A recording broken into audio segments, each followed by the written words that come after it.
ko ano po na kay problema ning ko ano kaning dakudungan.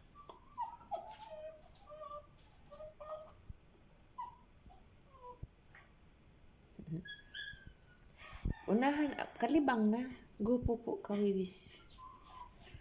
Mag-uol ko anin niya pag ingon anin na itsura. It's either kalibangon siya.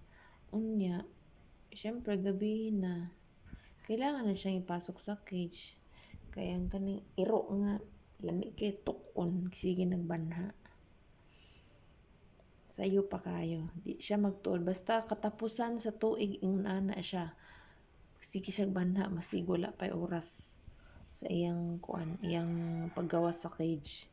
Tapos malagot ko di na ko siya pasudlon dire sa kaninga space. Dito ra siya sa gawas. Tapad kay Brownie. Si Brownie mo pasok sa cage kay Brownie man ang cage jud.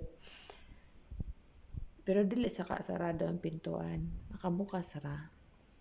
Tapos siya dito sa steel matting, plastic matting nga ipistuhan ni Brownie pag nakasarado ang cage. Ngayon, yung lupa doon sa ilalim ng ng plant stand, hinuhukay niya. Every year, katapusan ng taon, ganun siya. Pupo na ka. Pupo, guwiwis. Ganito problema niya.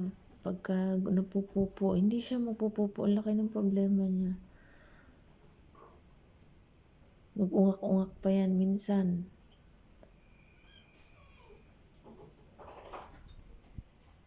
Diba? Yung mukha na yan. After ng mahabang taon, madaming taon na kasama nyo, itatapon mo nyo lang sa pound.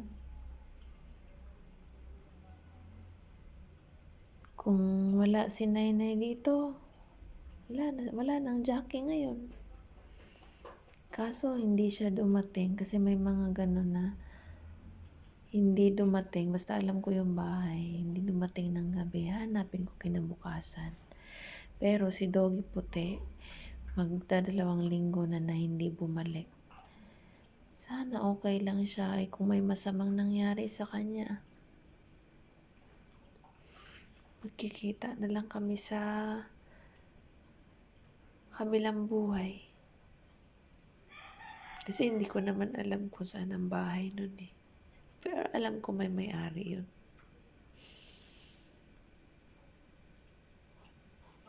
Nagsished ng balahibo. Yung nakuha namin balahibo, ganito na. Pero ngayon lang to.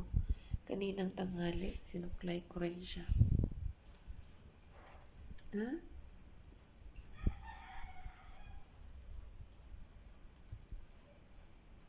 So ngayon, siguro na to, 16 years old or 17. Kasi 2022, nung tinanong ko 15 o 16, 17. Yun yung kaedaran ng bata nakasabayan niya. Which is nandyan na siya nung ipinanganak yung bata. So malamang plus months or plus year. So binase na lang doon sa edad ng bata. So 17 years old si Jackie. Pero, ilagad kang buhok ko. Ayaw pang muhit kay nini, kamasaman ko sa imong ko. Sa man na ibag ko pa man tanag suklay niya, daghanan pag kinangahulog. Wala talaga akong problema nito. Ang problema ko lang nito is palaaw. Actually, hindi naman siya palaaway. Yung approach niya kasi sa mga dogs, intimidating. Kaya, yung